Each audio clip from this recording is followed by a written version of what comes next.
বদলের রান্নাঘর থেকে প্রত্যেককে শুভকামনা জানিয়ে আজকের পর্ব শুরু করছি। বর্তমান সময়টা একটা জ্বালানি সংকটের মধ্যে দিয়ে চলেছে। যতটা সম্ভব আমরা খুব কম গ্যাসের খরচ বাঁচিয়ে রান্না করছি। এরকমই আজকের যে রেসিপিটা আমি নিয়ে এসেছি আমার নিজের সুবিধার্থে, সেটা হচ্ছে প্রেশার কুকারে করে একটি রান্না। আমি আজকে যে রান্নাটা দেখাচ্ছি সেটা এখন যে ছোট ছোট ডাঁটাগুলো উঠেছে সবুজ সবুজ, সেই ডাঁটার একটা প্রেশার কুকারে রান্না করা চচ্চড়ি রেসিপি নিয়ে এসেছি। এটা অসাধারণ খেতে। এর মধ্যে যেগুলো মশলা দিয়েছি প্রেশার কুকারে সেদ্ধ বলে জিনিসটার মধ্যে এমনি প্রেশার কুকারে রান্না খেতে বেশি ভালো লাগে, তো আমি যে মশলাগুলো প্রয়োগ করেছি তাতে রান্নাটা খুব লোভনীয় হয়ে উঠেছে। আজকে আমাদের এটা খেয়ে খুব ভালো লেগেছে, তাই আমি শেয়ার করছি। এখানে যেগুলো নিয়েছি লেখাই আছে। এখানে নিয়েছি ডাঁটা, শিমের দানা, বেগুন, আলু, মিষ্টি আলু, কাঁচা লঙ্কা, আদা, এইসব।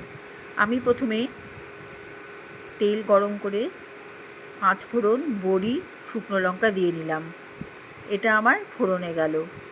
এরপরে আমি এখানে আদা থেতো করে দিয়ে দিচ্ছি। এবার আমি একটু এটা ফোড়নটাকে একটু জ্বালিয়ে নেব।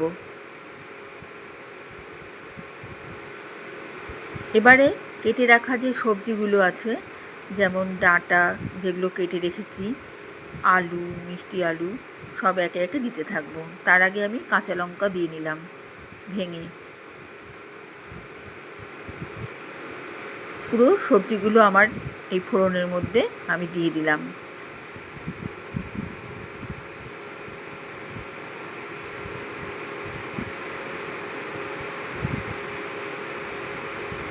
সামান্য নাড়াচাড়া করে নিচ্ছি।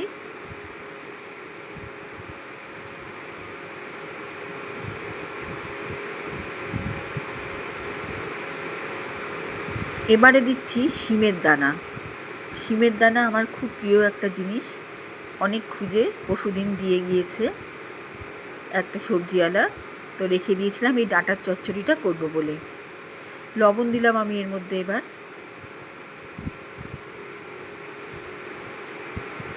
হলুদ, লঙ্কা গুঁড়ো, জল।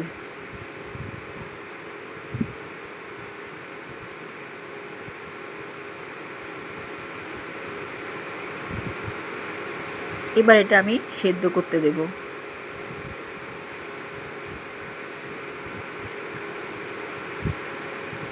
চিনি দিলাম।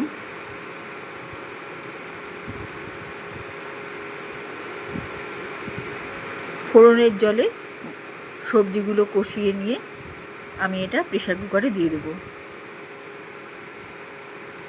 জল সমেত।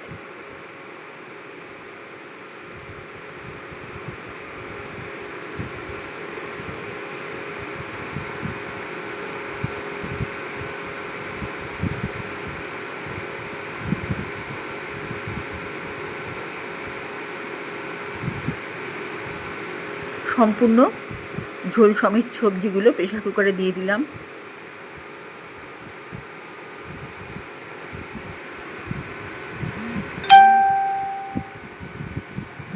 এদিকে আমি তেজপাতার মৌরি একটু জল ছাড়া গুঁড়ো করে নেব কাঁচা অবস্থায়।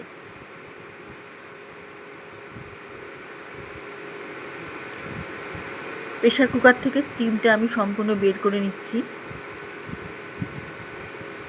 এটা আমি সেদ্ধ করে নিয়েছি, নিয়ে স্টিমটা বের করে নিলাম। পুরো সবজিগুলো সেদ্ধ হয়ে গিয়েছে, কিন্তু ভেঙে বা গলে যায়নি। এটা খুব কম নাড়াচাড়া করতে হবে, তবেই আস্তে আস্তে থাকবে। এবারে আমি আস্তে আস্তে বড়িগুলো ছড়িয়ে রাখবো, কারণ সবজিটার মধ্যে আর কিছু মশলা মেশাবো। বড়ি থাকলে ঘেঁটে গেলে খেতে ভালো লাগবে না।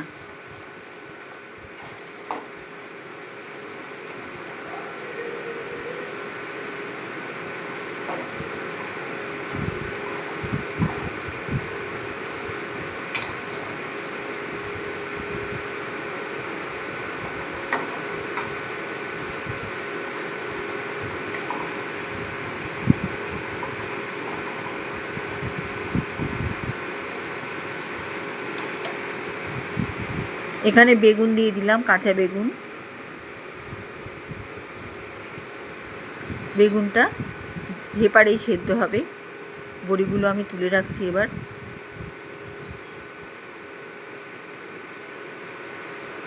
রান্নাটা অসাধারণ হয় খেতে, অসাধারণ, এত ভালো হয়।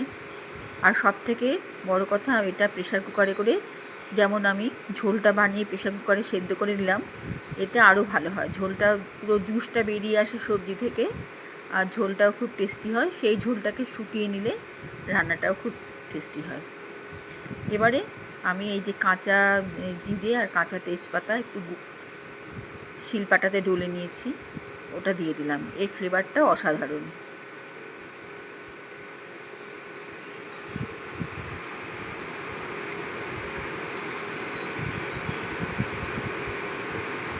আর একটু মানে চোখা ভাবটা আনার জন্য মশলাতে, ঝালে, নুনে, সবেতে, এই জন্য একটু জিরের গুঁড়ো, একটু লঙ্কার গুঁড়ো, একটু চিনি, একটু লবণ দিয়ে দেব। আর দিয়ে দিচ্ছি একটু ঘি।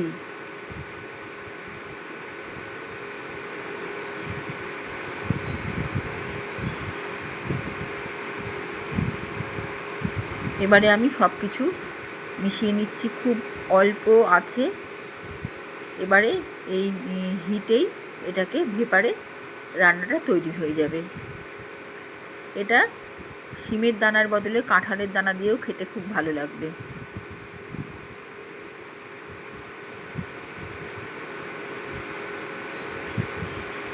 আমার রান্না আজ এখানেই শেষ। আগামীতে একটি লোভনীয় রান্নার রেসিপি নিয়ে আসার ইচ্ছে আছে। ভালো থাকবেন, চ্যানেলটা সাবস্ক্রাইব করবেন। শেষ মুহূর্তে আমি একটু ভাজা সর্ষের তেল দিয়ে দিলাম এর মধ্যে।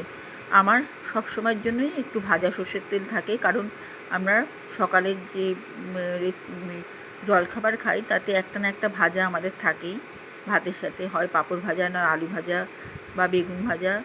তার থেকে আমি একটু তেল তুলে রাখি কখন লাগে কোন রান্নায়, সেই জন্য আমি এই রান্নায় এই ভাজা তেলটা দিয়ে দিলাম। আমার চচ্চড়িটা, রান্না করা চচ্চড়িটা এরকম হয়েছে, খেতেও কিন্তু খুব সুস্বাদু। আর এখন সব থেকে বড় কথা, গ্যাস বেশি অপচয় করতে ভয়ই লাগছে, কবে নাগাদ ডেলিভারি দেবে কে জানে।